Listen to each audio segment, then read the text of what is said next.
Good evening. MSc final year के सभी बच्चे ध्यान दें। हमने पिछली क्लास में पॉलीमर पेपर स्टार्ट किया था, जिसमें हमने पॉलीमर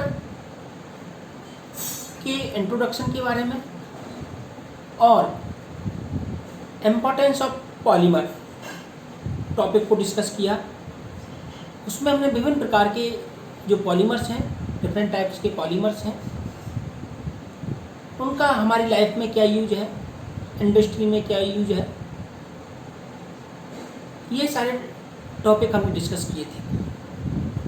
इसके बाद में हमने पिछली क्लास में मोनोमर क्या होता है, पॉलीमर क्या है, रिपीटिंग यूनिट क्या है, इनको डिस्कस किया।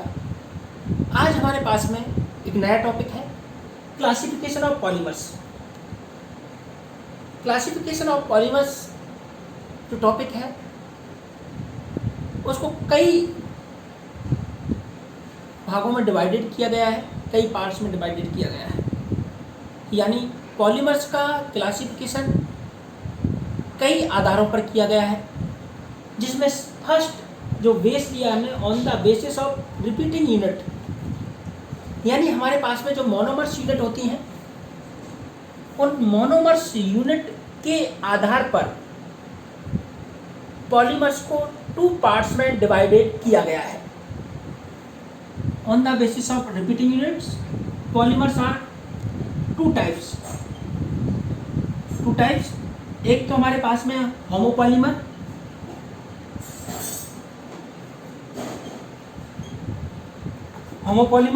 और दूसरा हमारे पास में हेटेरोपॉलीमर।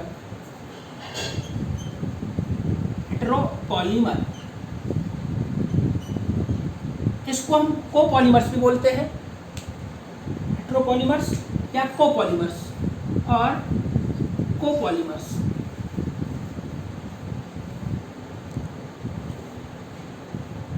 होमोपॉलीमर्स में हमारे पास में one kind of monomer unit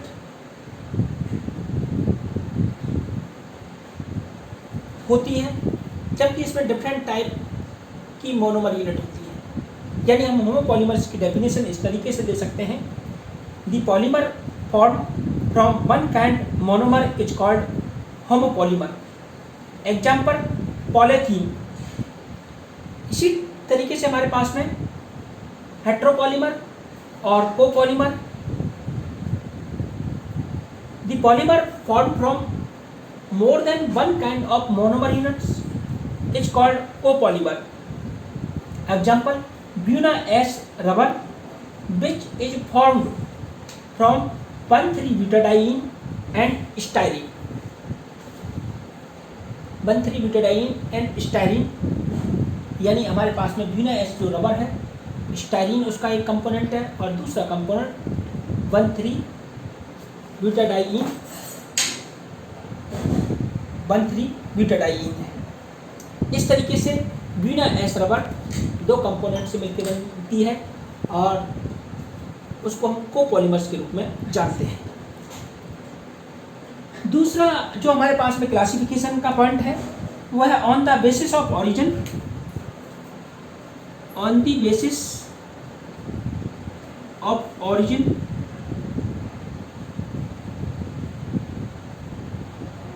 On the basis of origin, polymer are 2 types. पहला है हमारे पास में natural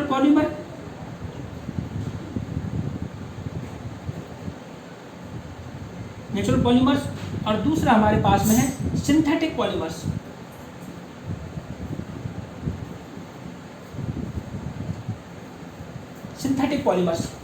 natural polymers which are isolated from natural materials called natural polymers. Example, starch, cellulose, rubber, nucleic acid, proteins. Natural polymers also called biopolymers. origin के आधार पर दूसरा हमारे पास में पॉलीमर है synthetic polymers. The polymers which are prepared in laboratories are called synthetic polymers. These are also called man-made polymers. यानी ये आदमी के द्वारा बनाए जाते हैं, लेबोरेटरी में बनाए जाते हैं, इसलिए इनको सिंथेटिक पॉलीमर्स कहते हैं। Example polythene, polystyrene, Teflon, PVC, synthetic rubber, nylon, bakelite etcetera. Classification का जो तीसरा आधार है, थर्ड जो बेस है, on the basis of mode of synthesis, on the basis mode of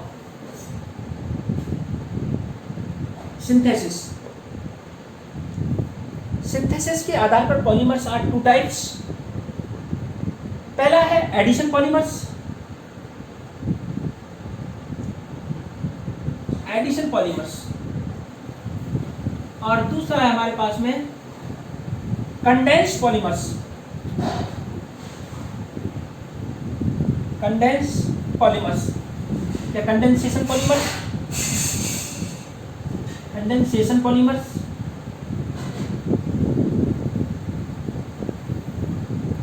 addition polymers के बारे में हम देखते हैं कि एडिशन पॉलीमर्स में मेनी मोनोमर्स यूनिट आपस में अटैच होकर एक पॉलीमर का फॉर्मेशन करती है। हम इसको इस तरीके से समझ सकते हैं, एक polymer form by direct addition of repeating monomer units without the elimination of any by product molecule, without the elimination of any byproduct molecule is called addition polymers, and the process involved is called addition polymerization। यानी जब monomer unit आपस में जुड़कर एक बड़े molecules का निर्माण करती है बिना किसी साइड प्रोडक्ट के, तो इस प्रकार का जो प्रोसेस है वो एडिशन पॉलीमराइजेशन के रूप में जाना जाता है। एग्जाम्पल के रूप में हम ये लेते हैं, एग्जाम्पल के रूप में हम एक सिंपल लेते हैं, सिंपल एग्जाम्पल लेते हैं, एक्ट्रोनाइट्राइल, एक्ट्रोनाइट्राइल का जब पॉलीमराइजेशन करते हैं तो ऑर्लॉन प्राप्त होता है, ऑर्लॉन ऑब्टेन होता है। ये ऑर्लोन है, ऑर्लोन। तो ये एडिशन पॉलीमराइजेशन है, इसमें कोई भी साइड प्रोडक्ट एलिमिनेटेड नहीं हो रहा है। दूसरा हमारे पास में condensation polymerization, a polymer form by the monomer react together with the elimination of a small molecule, simple molecule like H2O, NH3, ROH, etc. The reaction is called condensation and the product formed is called condensation polymers. Condensation polymers में क्या होता है, इसमें side product के रूप में small molecule eliminated होते हैं, जैसे वाटर मॉलिक्यूल है, HCl मॉलिक्यूल है, अल्कोहल मॉलिक्यूल है, एक्सेट्रा। एग्जाम्पल के रूप में हम कंडेंसेशन पॉलीमर्स का एग्जाम्पल नाइलॉन 66 लेते हैं। नाइलॉन 66 का फॉर्मेशन हेक्सा एथिलीन डाइएमीन और एडिपिक एसिड से होता है। नाइलॉन 66 का फॉर्मेशन हेक्सा मेथिलीन डाइएमीन और एडिपिक एसिड से होता है।